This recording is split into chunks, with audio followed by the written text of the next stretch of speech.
So look out, South Carolina, because you might be next. When I say that, I mean you might be the next person to have to deal with the Long Island serial killer's nightmare. South Carolina, I'm not kidding. All summer long, we've been dealing with like drip, drip, drip information about Gilgo Beach, Long Island, it's a New York story, until now it's not. Now it's also a South Carolina story, because now the FBI is involved with the South Carolina possibilities, specifically one particular missing person in South Carolina. She disappeared 6 years ago, Julia Ann Bean. And her daughter, after seeing this big story up in New York, said, hold it. That guy they arrested, that suspected serial killer from Long Island, the one who dumped the bodies on Gilgo Beach, that guy was with my mom before I never saw her again. And then that missing woman's friend looked at these pictures of all the victims on Gilgo Beach and said, dear God, that looks like my friend Julia. All of them share the same traits. They all look the same, petite, white women who are sex workers. This is Heidi Kovas, this poor young woman's missing, like Julia Ann Bean, the missing woman's friend. Heidi Kovas from just a couple of weeks ago when we spoke to her. Take a listen.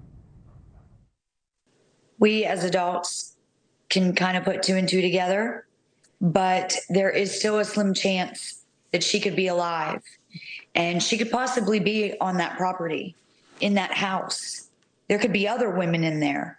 You know, I don't understand why we're not going in there, but, you know, you got to leave it to the police to do what they got to do. So why South Carolina? Why?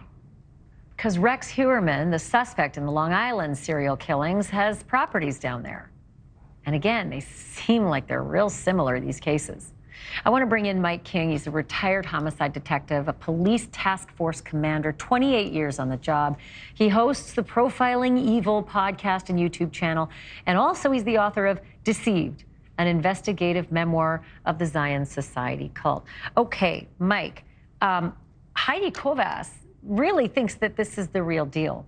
She also thinks that her friend who went missing 6 years ago could still be alive. I know we never want to give up hope, but what are the chances of that?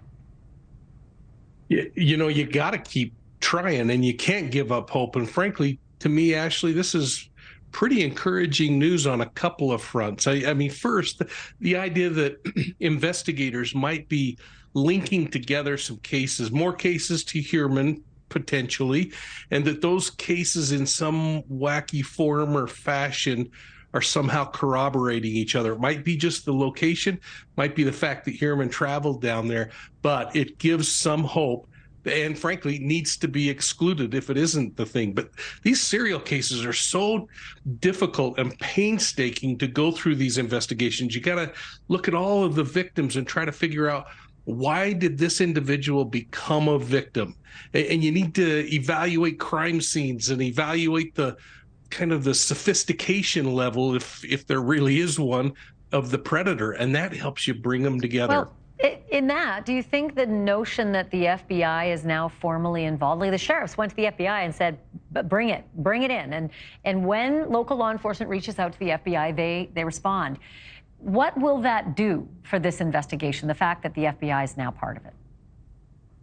Well, I think having the resources of the federal government on their side is a really big deal for the investigation. Not only does it add more law enforcement officers to help in the investigative process, but it brings agents that might be experts in crime scene analysis, or it may bring laboratory resources to the table. And of course, it's going to bring maybe a little more intimately behavioral experts who can examine the evidence compared to all of the other traditional forms of evidence. Because sometimes in these cases, what we fail to do when we're looking at forensics and eyewitness accounts and maybe admissions or confessions is we forget about the behavioral evidence and the part that it plays in helping exclude or maybe focus a little more directly on suspects. Mike, Julia Bean's daughter says that she swears, now that she's seen Rex Heuermann's picture all over the news as the Gilgo Beach suspected serial killer, she swears that was the guy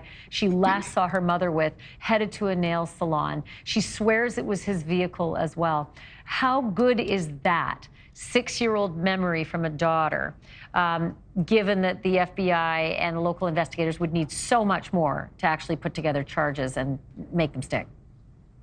You know, our mindset is that an eyewitness is the best thing. In reality, in these criminal cases, sometimes it's one of the most difficult forms of evidence to kind of process, because our memories, our personal biases, the passage of time, maybe our need to really want to solve something can really impact the value of our testimony. So the thing that's going to be important, I think, with this young child, now adult, is, or at least older, is that we're now going to have to look at what was talked about when she was there 7 years ago, and is it relevant? Or is she coming up with ideas because of what's going on here? Maybe. You know, she was, it was her graduation, so maybe she was around 18 years old. She might be around 24 years old now, but certainly the story is not over. Mike, as always, thank you for your perspective and your wisdom. Thanks, Ashleigh. We'll see you again soon, I hope. Thank you for watching. Go to newsnationnow.com to find NewsNation on your television provider. And don't forget to click the red subscribe button below to get more of NewsNation's fact-driven, unbiased coverage.